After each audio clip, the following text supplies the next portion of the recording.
hancur badan. Tetap berjalan. Kualitasnya jauh lebih baik dibandingkan di generasinya. Assalamualaikum warahmatullahi wabarakatuh. Halo, kenalin kami dari kelompok 2 angkatan 10 peserta pelatihan dasar CPNS tahun 2022. Hari ini kami akan membagikan informasi tentang role model berakhlak kami, yaitu Bapak Baharudin Jusuf Habibie. Adapun biodata Bapak Habibie terlahir dengan nama lengkap Baharudin Jusuf Habibie. Lahir di Parepare 25 Juni 1936 dan wafat di Jakarta 11 September 2019. Adapun jenjang karir yang pernah dijabat oleh Bapak Habibie diantaranya menjadi Menteri Negara Riset dan Teknologi keempat, menjadi Wakil Presiden ketujuh, dan juga menjadi Presiden Indonesia ketiga pada tahun 1998 sampai dengan 1999. Pada hari ini kami akan membahas nilai-nilai berakhlak yang dilakukan oleh Bapak Habibie. Yang pertama ada berorientasi pelayanan. Yang dilakukan oleh Pak Habibie ialah yang pertama, mengutamakan pelayanan kepada bangsa Indonesia dengan memimpin proyek pesawat N250 Gatot Kaca yang merupakan pesawat pertama buatan Indonesia. Ia juga memberikan masukan dan gagasan pembangunan bagi pengembangan sumber daya manusia di Indonesia. Nama B.J. Habibie sangat dipandang di dunia iptek internasional. Dirinya bahkan sempat menjabat sebagai direktur perusahaan pesawat di Jerman. Namun, ketika panggilan untuk menjadi Presiden Republik Indonesia, ia datang. Ia tanpa ragu memutuskan pulang ke tanah air Indonesia.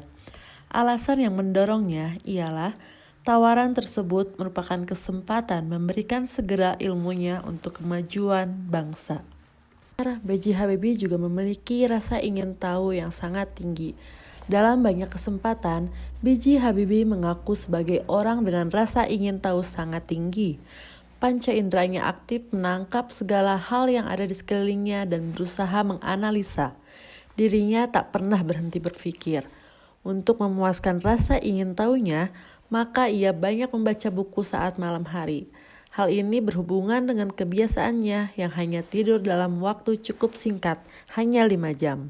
B.J. Habibie banyak berjasa bagi perekonomian Indonesia, di mana pada masa jabatannya sebagai presiden saat era reformasi, krisis ekonomi yang terjadi berdampak serius terhadap dunia ketenagakerjaan Indonesia dan mengakibatkan pengangguran yang cukup tinggi hingga membuat anak-anak putus sekolah karena orang tuanya kehilangan pekerjaan.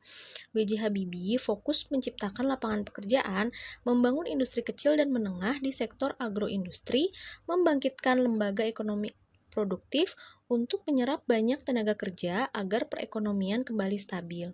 Dalam pemulihan perekonomian nasional, B.J. Habibie mengikut sertakan setiap unsur masyarakat dalam memperoleh ekonomi, baik di tahap rehabilitasi, pengendalian program-program, dan mendatangkan invest dari luar negeri. Ia juga membentuk BKPTKI, yaitu Badan Koordinasi Penempatan Tenaga Kerja Indonesia, sehingga tenaga kerja Indonesia dapat dioptimalkan untuk mengisi lapangan kerja di luar negeri. 3. Pada masa pemerintahannya sebagai presiden, B.J. Habibie dihadapkan pada kondisi ekonomi Indonesia yang sangat memprihatinkan. Rupiah mengalami penurunan nilai tukar yang berdampak banyaknya perusahaan-perusahaan yang mengalami kebangkrutan dan meningkatnya pengangguran.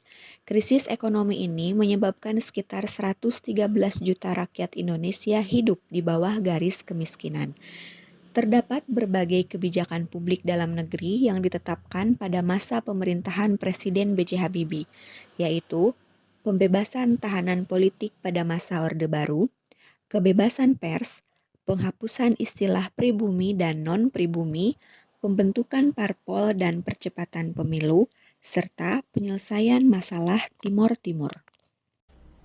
Indonesia sempat mencatat sejarah dengan membuat sebuah pesawat terbang di tahun 1990-an. Hal ini tak lepas dari nama besar mantan Presiden B.J. Habibie yang saat itu menjabat sebagai Menristek. Melansir laman resmi Kementerian Keuangan, pesawat pertama buatan Indonesia adalah pesawat N250. Menristek B.J. Habibie membuatnya dengan mimpi besar agar Indonesia yang secara geografis berupa kepulauan dapat terkoneksi lewat udara. Pesawat buatan anak bangsa ini mampu terbang dengan kecepatan maksimum 610 km per jam dan kecepatan ekonomisnya pada 555 km per jam.